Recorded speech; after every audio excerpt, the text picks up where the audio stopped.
இயேசுவின் நாமத்தினாலே அன்பின் வாழ்த்துக்கள். ஜான்பனியின் மோட்ச பயணத்தில் நாம் இன்று பார்க்கவிருக்கும் தலைப்பு மரண இருளின் பள்ளத்தாக்கு. அப்போலியோனை மடங்கடித்த தாழ்மையின் பள்ளத்தாக்கை அடுத்து மரண இருளின் பள்ளத்தாக்கு என்று பெயர் கொண்ட மற்றொரு பள்ளத்தாக்கும் இருந்தது. மோட்சத்திற்கு செல்லும் பாதை அதன் வழியே சென்றபடியால் கிறிஸ்தியான் அந்த பள்ளத்தாக்கையும் கடந்து செல்ல வேண்டியதாயிருந்தது. கிறிஸ்தியான் மரண பள்ளத்தாக்கில் காலடி எடுத்து வைக்கும் போது இருவர் அவனுக்கு எதிராக வருவதை நான் என் கனவில் கண்டேன். அவர்கள் நல்ல நாட்டை பற்றி தவறான தகவல் கொடுக்கும் என்னாகமம் 13:32 வம்சத்தைச் சேர்ந்தவர்கள். கிறிஸ்தியானை கண்டவுடன் அவர்கள் போ திரும்பி போ என்று கத்தினார்கள்.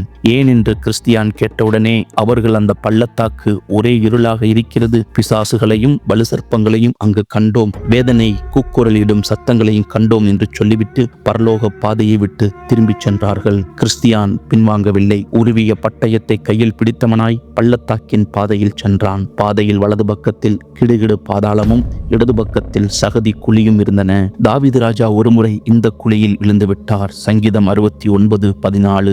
அவரிலும் மேலானவர் வந்து தூக்கிவிட்டிருக்காவிடில் அவர் நிச்சயம் இதிலே அழிந்து போயிருப்பார். இந்த மரண இருளின் பள்ளத்தாக்கின் அருகே நரகத்தின் வாசல் இருப்பதை கிறிஸ்தியான் கண்டான். பாதையின் மிக அருகில் அது இருந்தது. அதன் வாயிலிருந்து நெருப்பு பொறிகளும் புகையும் வெளிப்பட்டன. போக போக புகையின் வேகமும் நெருப்பு பொறிகளின் உக்கிரமும் அதிகரித்தன. அப்போலியோனை பட்டயத்தை கொண்டு விரட்ட முடிந்தது. ஆனால் இந்த பிரச்சனைக்கு என்னதான் செய்வது? ஒரு கணம் திகைத்து போன கிறிஸ்தியான் பட்டயத்தை உரையிலே போட்டுவிட்டு ஜெபம் என்னும் பட்டயத்தை தன் கையில் எடுத்துக்கொண்டான். கர்த்தாவே, என் ஆத்துமாவை விடுவியும் என்று வெகுநேரம் ஊக்கமாய் ஜெபித்தான். என்றாலும் நெருப்பு ஜுவாலை அடங்கவில்லை. முன்னிலும் உக்கிரமாய் கிளம்பின. இந்த இடத்தில் அழிந்து விடுவோமோ என்ற பயம் கிறிஸ்தியானை பிடித்து கொண்டது. எனினும் ஜெபம் என்னும் ஆயுதத்தை கையில் பிடித்தவனாக நீண்ட தூரம் பறந்து எழும்பிய அக்கினி ஜுவாலைகளை கடந்து விட்டான். அப்பொழுது மற்றொரு அபாயம் எதிர்பட்டது. பிசாசுகள் ஒரு கூட்டமாக கிறிஸ்தியானுக்கு எதிரே வந்தன.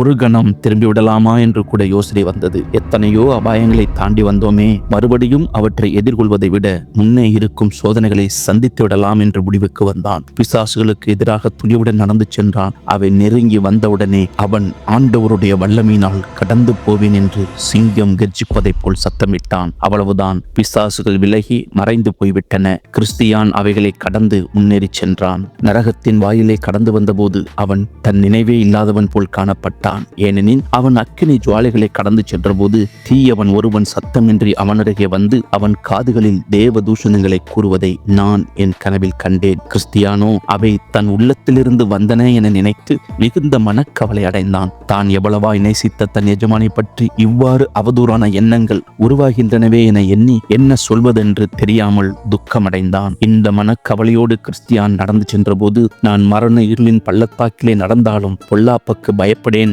தேவரீர் என்னோடு கூட இருக்கிறீர் என்று ஒருவன் அவனுக்கு முன்பாக சத்தமிடுவது போல் தோன்றியது. இதனால் கவலை நீங்கி மகிழ்ச்சியடைந்தான். வெளிச்சம் பரவிய பின்பு தான் வந்த வழியை திரும்பி பார்த்தான். மிக பயங்கரமாக இருந்த அந்த பாதை நெடுகாகவே பிசாசுகள் வலுசற்பங்கள் ஆகியவை கும்மாளமிடுவதை கண்டான். இவ்வளவு அபாயங்கள் இருந்தும் தான் எந்தவித ஆபத்தும் இல்லாமல் காப்பாற்றப்பட்டதை எண்ணி ஆனந்தமடைந்தான். இப்போது அவன் கவலை முற்றிலும் அற்றுப்போனது. சூரிய ஒளி எங்கும் பரவியது. இனி செல்ல வேண்டிய பாதையை கிறிஸ்தியான் ஏறிட்டு பார்த்தான். பாதை கடினமாக இருந்த போதிலும் சூரிய ஒளி தெளிவாக வழிகாட்டியதால் மிக எளிதாக பள்ளத்தாக்கின் அடுத்த பகுதியை கடந்து சென்று விட்டான். அவர் தீபம் என் தலையின் மேல் பிரகாசித்தது, அவர் அருளின வெளிச்சத்தால் இருளை கடந்து போனேன். யோபு 29:3. அவர் அந்தகாரத்தில் இருக்கிற ஆழங்களை வெளியரங்கமாக்கி மரண இருளை வெளிச்சத்தில் கொண்டு வருகிறார். யோபு 12:22.